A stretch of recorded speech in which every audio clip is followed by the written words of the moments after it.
All right, wonderful. So good afternoon, everyone. I'm Attorney General Dave Sunday, and I'm here to announce that we filed today a civil complaint in Philadelphia County Court against Snapchat regarding conduct that puts users, specifically young people, at great risk. The lawsuit alleges breaches of Pennsylvania's consumer protection laws and seeks honesty from Snapchat in how they market their platform. The lawsuit also demands that Snapchat finally come clean about the addictiveness of their app and takes real action to protect young users. This is a very serious legal action with the end goals of being an overhaul of how Snapchat markets and advertises its app. Design changes to discourage compulsive use and safeguards so that families can decide what their children can access online. You may recall that my office took similar action earlier this month with a lawsuit against TikTok. That lawsuit also alleges violations of Pennsylvania's consumer protection laws. It also regards dishonesty in marketing and that its addictive design harms users, particularly young people. Both of these actions reflect my priority as Attorney General to protect our young people from tech giants who are choosing growth at all costs over the mental wellness of its users. Further, my office remains engaged in a multi-state suit against Meta that is currently underway in California. Joining me today are members of my office's Public Protection Division and Senator Tracy Pennycook, who chairs the Senate Communications and Technology Committee. You will hear from her shortly. First, I will offer more on the legal action taken by my office with regard to Snapchat. So we allege two categorical breaches of consumer protection laws. One, Snapchat's dishonesty about what material appears on its app, leading to a 13+ rating on its app store. Two, Snapchat's highly addictive design and the company's unwillingness to protect kids from compulsive use. We allege that Snapchat knowingly lies to consumers about how often adult-themed material, such as drug use, suicidal ideation, and sexual content appear on its platform. They do so to achieve the 13+ rating in app stores. You see it here on the board. This rating vastly expands and increases Snapchat's customer base. And so right there, it's highlighted where it says age rating 13+. That's what we're talking about here. And once they have you signed up and logged in, you are officially in their clutches. From there, Snapchat essentially says, good luck getting out. The average daily Snapchat user opens the app more than 30 times a day, and that is astounding. Snapchat keeps users in its grip by providing an engrossing experience from the moment the users tap open the app. They do so in a variety of ways, and I'll highlight a few. Snapchat rewards frequent engagement and penalizes users who step away for a period of time. That is the Snap Streak feature. If you haven't seen it, here it is on the board as well. You see the flame here that signifies a streak, or number of consecutive days a user has messaged or sent photos to a friend. If you take a day off, that fire goes out. And to a teenager, that is not good. To a 13, 14, 15-year-old, social acceptance is everything. It is absolutely everything, and it is paramount to them. We allege this streak feature puts a tangible value on friendships and influences a child's feelings of self-worth. Snapchat ingrains in our kids' mentality, the more I am on Snap, the more friends I will have, and the more socially accepted I will be. That exploits the fear of missing out culture to the absolute extreme. I mentioned similarities between the Snapchat and TikTok lawsuits, but there are differences in the actual apps themselves. Specifically how Snapchat lures young users into an immersion of infinite scroll and constant view and send. I just explained the Snap Streak feature, and it is a powerful force. But we allege Snapchat's secret weapon That weapon that sets it apart from all of its competitors. And it's a secret. At least that's what Snapchat wants children to think, that it's a secret. Sent photos and messages disappear once they are viewed, or a day passes, whichever comes first. I want to say that again. Sent photos and messages to people on Snap that are using Snap, they disappear once they are viewed or a day passes, whichever comes first. This ephemeral component is extremely alluring and can lead to compulsive use. Yet, it's Snapchat's biggest draw for youth. The result? About half of Americans' teens use Snapchat every single day. Half. We allege Snapchat's design encourages users, kids mainly, to post things that they typically might not. For example, a selfie that may be considered too revealing in another setting. A young user may think, oh well, this will be gone tomorrow, so it's fine. I can go ahead and send this picture, it's all good. So they hit send. Or maybe someone is doing something their parents would disapprove of, or doing something risky. A young user thinks, no worries, only my friends are gonna see it and they'll think it makes me look cool. So guess what? They hit send. Try as Snapchat might to make users believe that gone means gone, we all know that once something is sent or posted on the internet, it is never truly gone. But do our kids know that? And if they do, can they fully grasp the ramifications of that? A simple screenshot can turn what they thought was a temporary photo into a permanent nightmare. Snapchat's ephemeral component also harms children in other ways. We allege it encourages predators online to be even more aggressive in contacting and grooming kids. The fleeting nature of Snapchat provides users with a false sense of security. And predators doing exactly what predators do, prey on children. And they prey and they use that instrument that's available to them to try to get to children. I can't think of anything more concerning than predators having access to kids in arenas where they feel even more free to act deviantly. And that same feeling of freedom could also apply to cyberbullies who might think that they can get away with posting more on Snap, where their threats, their insults, and their destructive commentary will simply disappear. While it is an absolute honor being Pennsylvania's Attorney General, my number one job is dad to my 11-year-old son. Being a parent in 2026 is very hard work. Modern technology, for all of its vast benefits, has really opened up a wild west of potential threats to our children. It is critical that we talk with our kids and learn as much as we can about what they are doing on their phones. It's essential that parents have the knowledge to make recommendations about what can empower and provide their kids happiness and what causes unnecessary stress. To be able to make those recommendations, parents rely on transparency in the marketing of tech products. And I want to say this again, this is really important.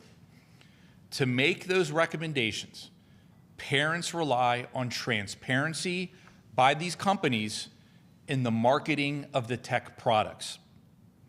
This lawsuit outlines the many ways that we allege Snapchat is falling woefully short of that. I don't know of any parent who has the time to fully explore all of the social media platforms available to our kids. We live in a world today where kids are nonstop online, where they're on social media apps. The apps are changing frequently.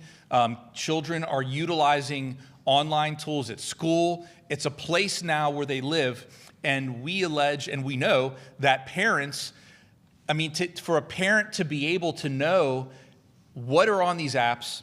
They need something to rely on, and when they rely on information that is not accurate or true, then they are absolutely put in a position where they can't make these best decisions.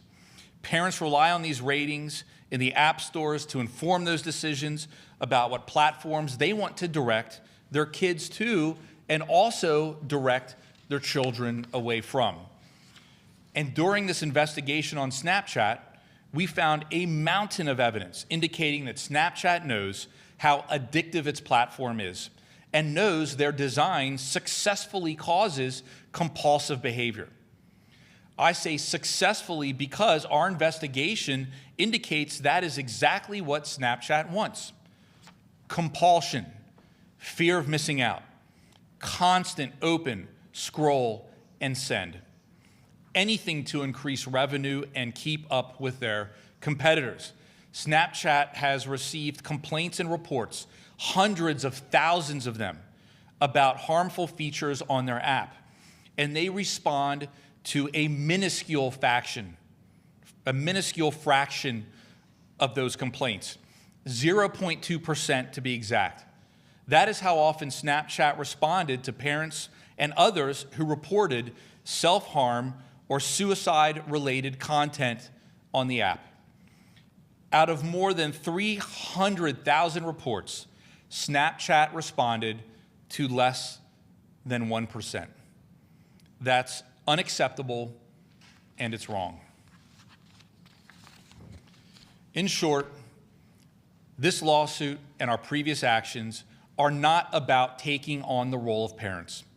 It's about empowering parents with the tools that parents need to make decisions for their children. If apps are misleading parents about how those very apps work, how can they make sound decisions for their children? They can't. And that's why we are announcing this action today. A few months back, at the conclusion of our Teen Talk, and for those of you that are not familiar with our Teen Talk, this is our Teen Talk report that we put together as a result of it, but a few months ago at the conclusion of our Teen Talk program for the 25-26 school year, I stood on a stage and I told Pennsylvania families that if big tech companies don't start looking out for their consumers, then I would take action. And here we are.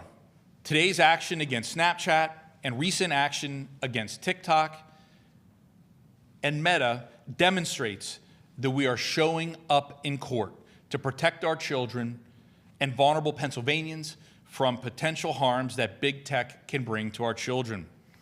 When big tech misleads parents into thinking their platforms are safe for children, they are risking the safety and the well-being of our most precious responsibility. Pennsylvania is engaged in this fight to empower parents with the facts and tools that they need to protect our kids from misleading and harmful apps. We won't stop until we secure meaningful changes that address these concerns on these platforms. This complaint will be available to all of you, so you can read through the many details and the many allegations. What I covered really is just the tip of the iceberg. So at this time, I want to welcome the next speaker, and I want to thank her for her leadership and partnership in protecting children from the harms of modern technology, like unregulated social media, AI, and chatbots. I want to emphasize the importance of partnerships at the legislative level to achieving shared public protection and safety goals. This is an issue that has attracted interest from both chambers and both sides of the aisle. And at this time, I will introduce Senator Tracy Pennycook, who leads the Senate Communications and Technology Committee. Senator Pennycook has helped protect Pennsylvania's children from AI-generated CSAM, authoring a law to give prosecutors the tools needed to prosecute that crime, and recently, through legislation, established a new task force that I will lead on protecting children in the digital age. Finally, she authored Senate Bill 1090, or the Safe Chat Act, which puts safeguards around exploitive chatbots and AI technologies.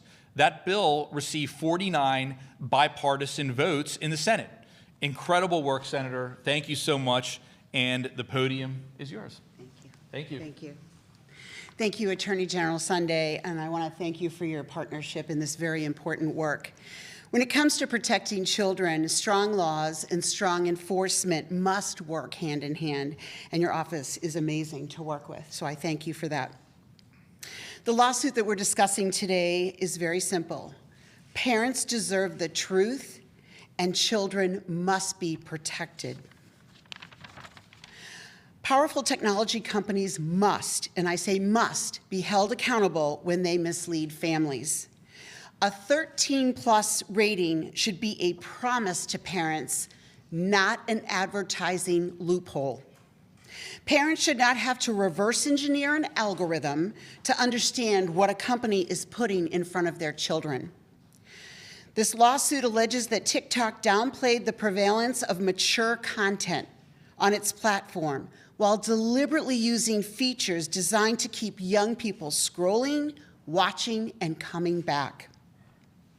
When a company places engagement and advertising revenue ahead of a child's well-being, Pennsylvania has a responsibility to act.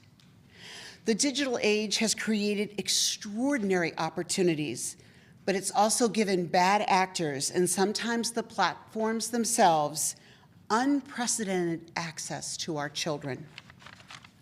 We are seeing harm driven by algorithms that are designed to exploit young people's attention. We're seeing predators use this technology to reach children that otherwise they would have no access to. We are seeing artificial intelligence weaponized to create abusive materials and manipulate victims. Many of these threats were unimaginable 2 or 3 years ago. Today, they can reach a child through the phone in their pocket. Technology has changed, the threats have changed, and our laws must change with them. That is why I introduced Senate Resolution 244, establishing the Task Force on Child Protection in the Digital Age. Chaired by Attorney General Sunday, this task force will systematically review our laws, identifying emerging dangers, and recommend the changes necessary to keep our children safe. It's not simply to be reactive. It is to identify those gaps in our laws that can prevent harm from happening. This builds upon the work we've already done. Act 125 of 2024 strengthened our laws against sexual deepfakes and AI-generated child sexual abuse material. Act 35 of 2025 classified malicious deepfakes as digital forgeries. The Senate has also passed Senate Bill 1050 to strengthen mandatory reporting requirements involving AI-generated child sexual abuse material, and Senate Bill 1090 to protect young people from dangerous AI chatbot interaction. Not long ago, Attorney General Sunday and I sat across from victims whose images had been manipulated into AI-generated CSAM, where we saw the real harm that can be done. Innovation does not come with a license to exploit children. No company's size, wealth, or algorithm should be placed above accountability. Technology moves really fast, but Pennsylvania is going to move faster. Thank you. Thank you, Senator.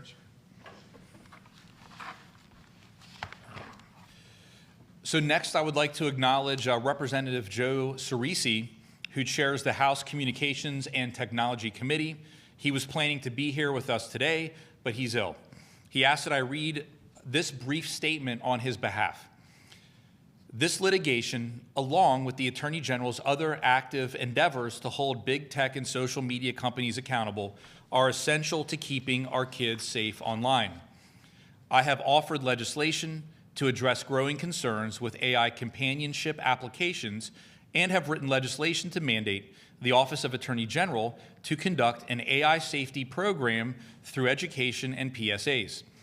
That bill received overwhelming support in the House, and I hope the Senate will take it up when we return this fall. So thank you, Rep. Cerisi. I appreciate his statements, and I know he can't be here, but he's been a wonderful partner with us as well, and a tremendous advocate for these very same issues. I echo his call on that legislation.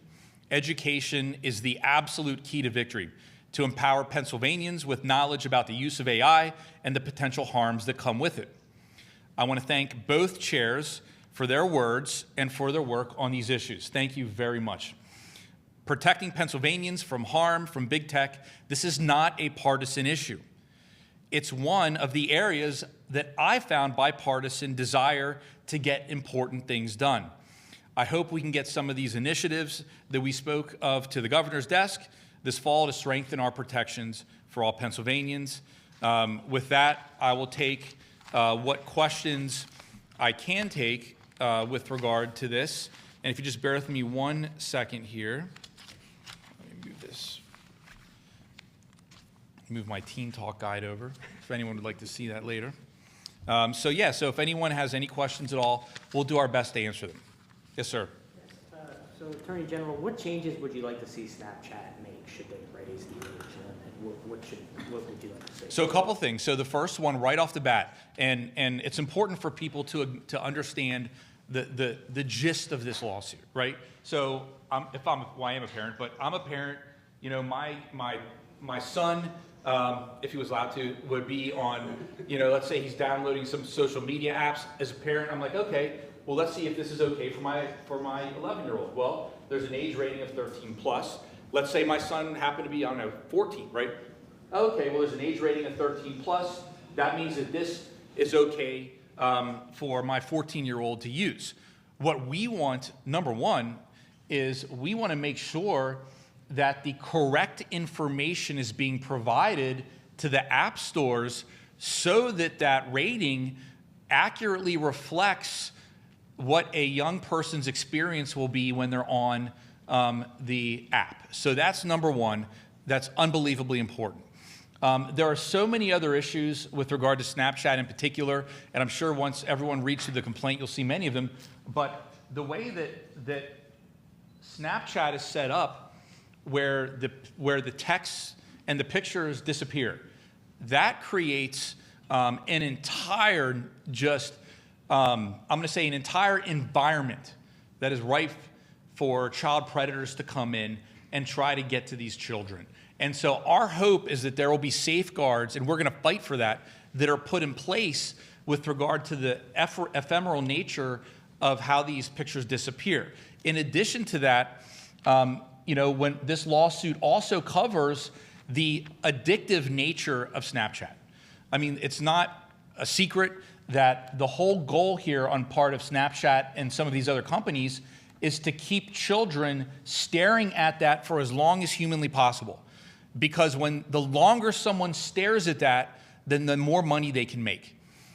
And so we want to make sure that the algorithm itself is either turned off or changed in a way or modified so that children aren't constantly being pulled into this purposefully designed system to addict them so that they don't ever stop looking. And so in a nutshell, that's what we're looking for. And I guarantee that as we proceed, it'll be a lot more nuanced than that. Obviously, we're also seeking civil penalties. But we want to see a change in the way that these companies are using the science behind them and harming children. Attorney General Sunday, are you looking at other social media companies that target children too? What I can say is we're looking at any company that uses the technology they have to harm children. And so, I mentioned earlier we sued TikTok last week. We're right now in the throes of litigation with Meta. Protecting children is one of the absolute priorities of my office, and we're going to continue to do so. And so I don't want to go into great detail on that, but I will tell you that we are actively looking at other companies as well.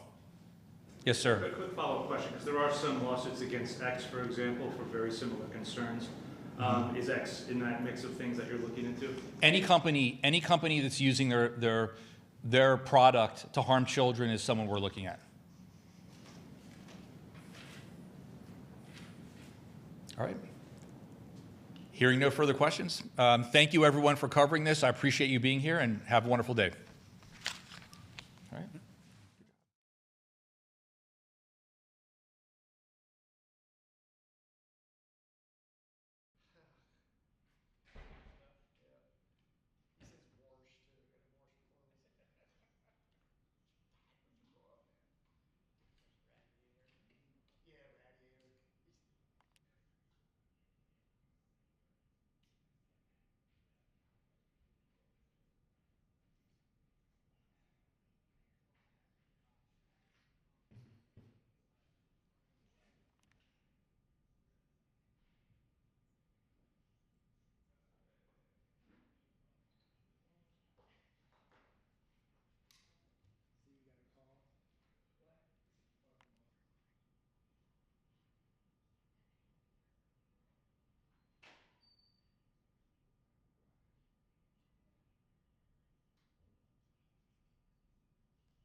Office's Public Protection Division, and Senator Tracy Pennycook, who chairs the Senate Communications and Technology Committee.